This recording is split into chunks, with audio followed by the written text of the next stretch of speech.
जम्मू आ गए, दिल्ली आ गए, अलग अलग जगह पे आ गए, और अभी सरकार उनको कह रही है फिर से हम मेरी बात समझ गए क्या? सबके साथ मर्डर हो जाता है क्या? सारी बहुएं जला के मार दी जाती अरे Shantabai versus state of Bombay, कब का ये case? Anyone? No one? No, okay.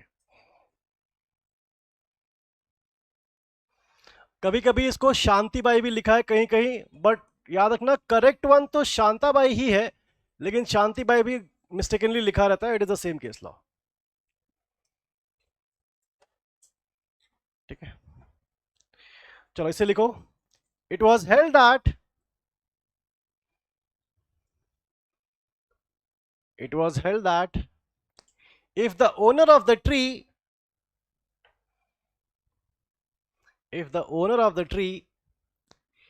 intends to keep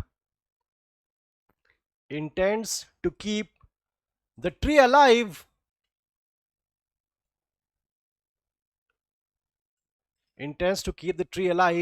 and use it continuously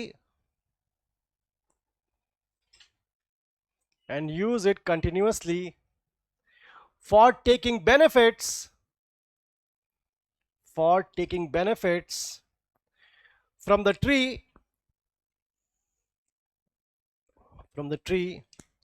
it will be considered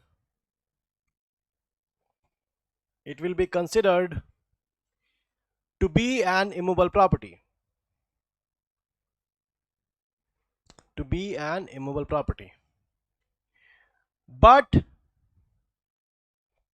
But if it is intended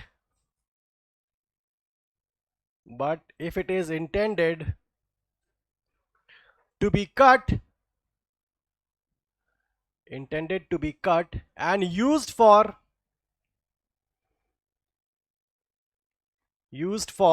making houses or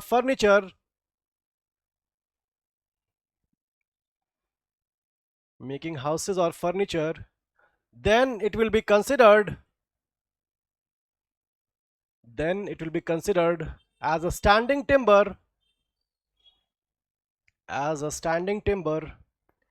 and hence movable property.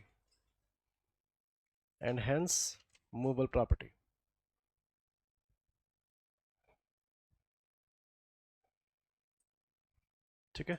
देखो इस case के facts भी जान लो, वैसे तो अब तो नहीं पूछ रहे, बट फिर भी देखो, हस्बैंड जो था he was the owner of, तुम लोगों ने शीशम का नाम सुना है? शीशम ट्रीज, ठीक है। ओनर ऑफ सम शीशम ट्रीज, ठीक है, and hence it will be considered as a movable property. Nandini, husband ने ये ट्रीज जो है वो गिफ्ट दे दिए थे अपनी वाइफ को, ठीक है। गिफ्ट था, I don't remember, but transfer था, ठीक है। He transferred it to his wife, ठीक है। अब जिस इंस्ट्रूमेंट से किया गया था, जो भी डॉक्यूमेंट था, दैट डॉक्यूमेंट वाज अनरजिस्टर्ड, ठीक है।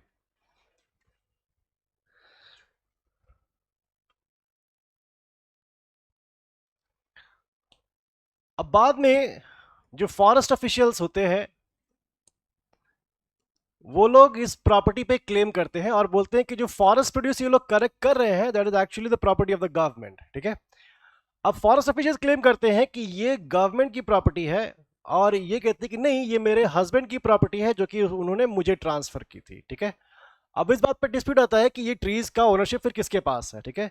वाइफ जो है शी सेज कि ये एक डीड से आया था, बट द फॉरेस्ट ऑफिशियल्स हैं ये कहते हैं कि नहीं, ये डीड क्योंकि अनरजिस्टर्ड है, that is why this is not a valid transfer, क्योंकि ट्रांसफर के लिए आपको हाँ रजिस्ट्रेशन कराना पड़ेगा, और वो रजिस्ट्रेशन यहाँ पे था नहीं। वाइफ का कहना था कि बिकॉज ये टिम्बर है तो क्या होगा, टिम्बर है तो ये मूवेबल प्रॉपर्टी है, और अगर मूवेबल प्रॉपर्टी है तो रजिस्ट्रेशन कराना जरूरी नहीं है, ठीक है। और फॉरेस्ट ऑफिसर का कहना था कि नहीं, ये एक्चुअली टिम्बर नहीं है, ये हमारे ट्रीज में आते हैं, ग्रोइंग ट्रीज या ग्रीन ट्रीज में आते हैं, और इसीलिए ये इनका जो ट्रांसफर होगा that will be only by done by a registered deed, क्योंकि ये मूवेबल प्रॉपर्टी है, ठीक है। तो क्वेश्चन ये आ गया कि क्या ये ट्रीज मूवेबल प्रॉपर्टी है या फिर इमूवेबल प्रॉपर्टी है। बिकॉज अगर मूवेबल प्रॉपर्टी है तो इवन इफ अनरजिस्टर्ड डीड से ट्रांसफर हुआ है इट इज स्टिल वैलिड, लेकिन अगर इमूवेबल प्रॉपर्टी है और अनरजिस्टर्ड डीड से ट्रांसफर हुआ है then it is valid, invalid, ठीक है। और यही चीज इसीलिए तो हेल्ड इसका पढ़ो, इसका हेल्ड दोबारा पढ़ो। बताया गया कि अगर आपको वो ट्री अलाइव रखना है और उसी जगह पे रखना है then it will be deemed as an immovable property, लेकिन अगर आप उसको कट करके हाउस या फर्नीचर बनाना चाहोगे then it will be deemed as a movable property, ठीक है। यही था इस केस में। चलो ठीक, thank you everyone. Subscribe for more content.